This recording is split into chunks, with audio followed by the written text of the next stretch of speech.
Welcome to this video guide on how to troubleshoot and fix a refrigerator that won't stop running. We'll walk you through the common causes and steps to resolve this issue.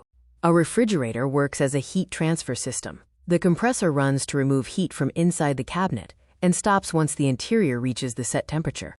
Sometimes, continuous operation is normal, such as when you plug in a new unit, load it with warm food, operate it in a very hot room, or use a high-efficiency model.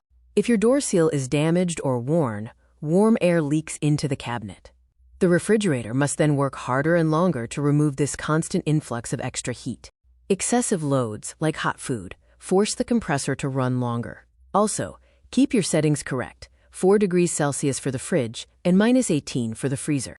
Dirty condenser coils are a frequent culprit. Dust builds up, creating an insulating layer that prevents the system from releasing heat effectively, causing the temperature to rise. Proper airflow is essential. If your fridge is boxed in too tightly, cabinets can trap hot air and prevent the system from cooling properly. Always follow manufacturer clearance guidelines. Internal organization matters. If food blocks the internal air vents, cold air cannot circulate properly, leading to uneven temperatures and forcing the system to work harder.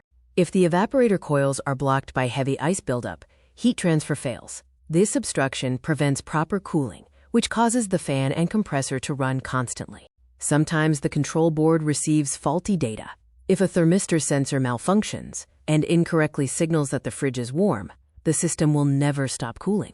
Refrigerant circulation issues can also occur. A restricted capillary tube, a weakened compressor, or a refrigerant leak can all lead to poor performance and continuous operation.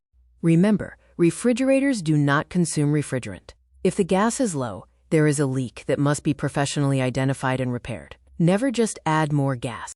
To summarize, issues generally fall into 4 categories: excess heat entering the unit, heat stuck inside, cold air trapped within, or a mechanical weakness in the system. Use this checklist to troubleshoot. Check the temperature, the door seal, wall clearance, condenser coils, internal vents, frost buildup, fan noise, and finally, the sealed system. Finally, contact a technician if you hear clicking, see oil or refrigerant leaks, or if the sealed system requires service. Never attempt to open a pressurized system yourself.